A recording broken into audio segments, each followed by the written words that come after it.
श्री कृष्ण श्रीमद् भगवद गीता, महर्षि वेदव्यास। हिंदी भाषा में सुनिए। अध्याय 9, राजविद्याराज गुह्य योग। परम प्रभु ने कहा है, अर्जुन, क्योंकि तुम मुझसे ईर्ष्या नहीं करते इसलिए मैं तुम्हें विज्ञान सहित परम गुम ज्ञान बताऊंगा, जिसे जानकर तुम भौतिक जगत के कष्टों से मुक्त हो जाओगे। राज विद्या का यह ज्ञान सभी रहस्यों से सर्वाधिक गहन है।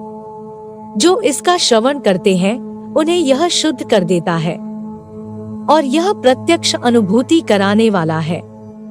धर्म की मर्यादा के पालनार्थ इसका सरलता से अभ्यास किया जा सकता है और यह नित्य प्रभावी है। हे शत्रु विजेता, वे लोग जो इस धर्म में श्रद्धा नहीं रखते वे मुझे प्राप्त नहीं कर सकते। वे जन्म मृत्यु के मार्ग पर बार बार इस संसार में लौटकर आते रहते हैं। राज विद्या योग इस समूचे ब्रह्मांड की अभिव्यक्ति मेरे अव्यक्त रूप में मेरे द्वारा व्याप्त है। सभी जीवित प्राणी मुझ में निवास करते हैं, लेकिन मैं उनमें निवास नहीं करता। मेरी दिव्य शक्तियों के रहस्य को देखो। यद्यपि मैं सभी जीवित प्राणियों का रचयिता और पालक हूँ, तथापि मेरे द्वारा उत्पन्न प्राणी मुझ में स्थित नहीं रहते और मैं उनसे या प्राकृतिक शक्ति से प्रभावित नहीं होता। यह जान लो कि जिस प्रकार प्रबल वायु प्रत्येक स्थान पर प्रवाहित होती है और आकाश में जाकर स्थित हो जाती है, वैसे ही सभी जीव सदैव मुझ में स्थित रहते हैं। हे कुंती पुत्र, एक कल्प के अंत में सभी प्राणी मेरी आदि प्राकृत शक्ति में विलीन हो जाते हैं और अगली सृष्टि के प्रारंभ में मैं उन्हें पुनः प्रकट कर देता हूँ। प्राकृत शक्ति का अध्यक्ष होने के कारण मैं बारंबार असंख्य योनियों के जीवों को उनकी प्रकृति के प्रभाव के अनुसार पुनः पुनः उत्पन्न करता हूँ। हे धनंजय, इन कर्मों में से कोई भी कर्म मुझे बांध नहीं सकता। मैं तटस्थ नियामक के रूप में रहता हूँ और इन कर्मों से विरक्त रहता हूँ। हे कुंती पुत्र, यह प्राकृत शक्ति मेरी आज्ञा से चर और अचर प्राणियों को उत्पन्न करती है। इसी कारण भौतिक जगत में परिवर्तन होते रहते हैं। जब मैं मनुष्य रूप में अवतार लेता हूँ, तब मूर्ख लोग मुझे समस्त प्राणियों के परमात्मा के रूप में पहचानने में समर्थ नहीं होते। प्राकृत शक्ति से मोहित होने के कारण ऐसे लोग आसुरी और नास्तिक विचारों को ग्रहण करते हैं।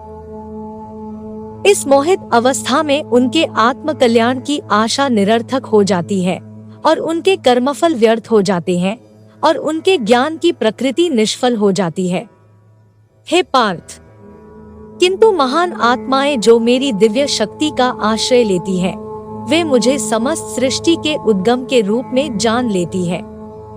वे अपने मन को केवल मुझ में स्थिर कर मेरी अनन्य भक्ति करती है। मेरी दिव्य महिमा का सदैव कीर्तन करते हुए दृढ़ निश्चय के साथ विनय पूर्वक मेरे समक्ष नतमस्तक होकर वे निरंतर प्रेमा भक्ति के साथ मेरी आराधना करते हैं। अन्य लोग जो ज्ञान के संवर्धन हेतु यज्ञ करने में लगे रहते हैं, वे विविध प्रकार से मेरी आराधना में लीन रहते हैं। कुछ लोग मुझे अभिन्न रूप में देखते हैं, जो कि उनसे भिन्न नहीं है, जबकि अन्य मुझे अपने से भिन्न रूप में देखते हैं। कुछ लोग मेरे ब्रह्मांडीय रूप की अनंत अभिव्यक्तियों में मेरी पूजा करते हैं।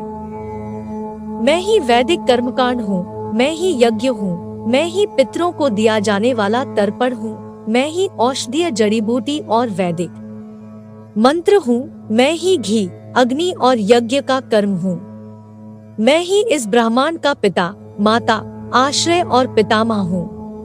मैं ही शुद्धिकर्ता, ज्ञान का लक्ष्य और पवित्र मंत्र ओम हूँ। मैं ही ऋग्वेद, सामवेद और यजुर्वेद हूँ। मैं सभी प्राणियों का परम लक्ष्य हूँ और मैं ही सबका निर्वाहक, स्वामी, धाम, आश्रय और मित्र हूँ। मैं ही सृष्टि का आदि, अंत और मध्य, विश्राम स्थल और मैं ही भंडारगृह और अविनाशी बीज हूँ। हे अर्जुन, मैं ही सूर्य को गर्मी प्रदान करता हूँ तथा वर्षा को रोकता और लाता हूँ। मैं अनश्वर तत्व और उसी प्रकार से साक्षात मृत्यु हूँ। मैं ही आत्मा और उसी प्रकार से मैं ही पदार्थ हूँ। वे जिनकी रुचि वेदों में वर्णित सकाम कर्मकांडों में होती है, वे यज्ञों के कर्मकांड द्वारा मेरी आराधना करते हैं। वे यज्ञों के अवशेष सोमरस का सेवन कर पापों से शुद्ध होकर स्वर्ग जाने की इच्छा करते हैं। अपने पुण्य कर्मों के प्रभाव से वे स्वर्ग के राजा इंद्र के लोक में जाते हैं और स्वर्ग के देवताओं का सुख ऐश्वर्य पाते हैं। जब वे स्वर्ग के सुखों को भोग लेते हैं और उनके पुण्य कर्मों के फल क्षीण हो जाते हैं, तब फिर वे पृथ्वीलोक पर लौट आते हैं।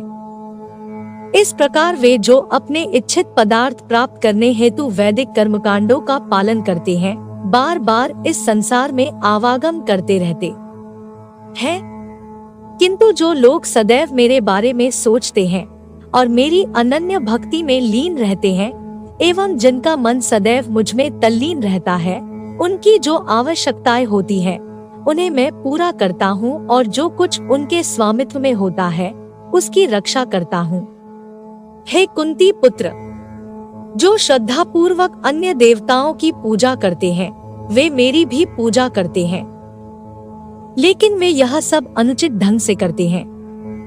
मैं ही समस्त यज्ञों का एकमात्र भोक्ता और स्वामी हूँ, लेकिन जो मेरी दिव्य प्रकृति को पहचान नहीं पाते, वे पुनर्जन्म लेते हैं। जो देवताओं की पूजा करते हैं, वे देवताओं के बीच जन्म लेते हैं। जो पितरों की पूजा करते हैं, वे पितरों की योनियों में जन्म लेते हैं। भूत प्रेतों की पूजा करने वाले उन्हीं के बीच जन्म लेते हैं और केवल मेरे भक्त मेरे धाम में प्रवेश करते हैं। यदि कोई मुझे श्रद्धा भक्ति के साथ पत्र, पुष्प, फल या जल ही अर्पित करता है, तब मैं प्रसन्नता पूर्वक अपने भक्त द्वारा प्रेम पूर्वक और शुद्ध मानसिक चेतना के साथ अर्पित वस्तु को स्वीकार करता हूँ। हे कुंती पुत्र, तुम जो भी करते हो, जो भी खाते हो, पवित्र यज्ञाग्नि में जो आहुति डालते हो, जो भी दान देते हो, जो भी तपस्या करते हो, यह सब मुझे अर्पित करते हुए करो। इस प्रकार सभी कार्य मुझे समर्पित करते हुए तुम शुभ और अशुभ फलों के बंधन से मुक्त रहोगे। इस वैराग्य द्वारा मन को मुझ में अनुरक्त कर तुम मुक्त होकर मेरे पास आ पाओगे। मैं संभाव से सभी जीवों के साथ व्यवहार करता हूँ, न तो मैं किसी के साथ द्वेष करता हूँ और न ही पक्षपात करता हूँ, लेकिन जो भक्त मेरी प्रेम में भक्ति करते हैं, मैं उनके हृदय में और वे मेरे हृदय में निवास करते हैं। यदि महापापी भी मेरी अनन्य भक्ति के साथ मेरी उपासना में लीन रहते हैं, तब उन्हें साधु मानना चाहिए, क्योंकि वे अपने संकल्प में दृढ़ रहते हैं। वे शीघ्र धर्मात्मा बन जाते हैं और चिरस्थायी शांति पाते हैं।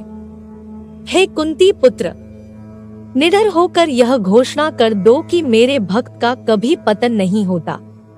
वे सब जो मेरी शरण ग्रहण करते हैं, भले ही वे जिस कुल, लिंग, जाति के हों और जो समाज से तिरस्कृत ही क्यों न हो, वे परम लक्ष्य को प्राप्त करते हैं।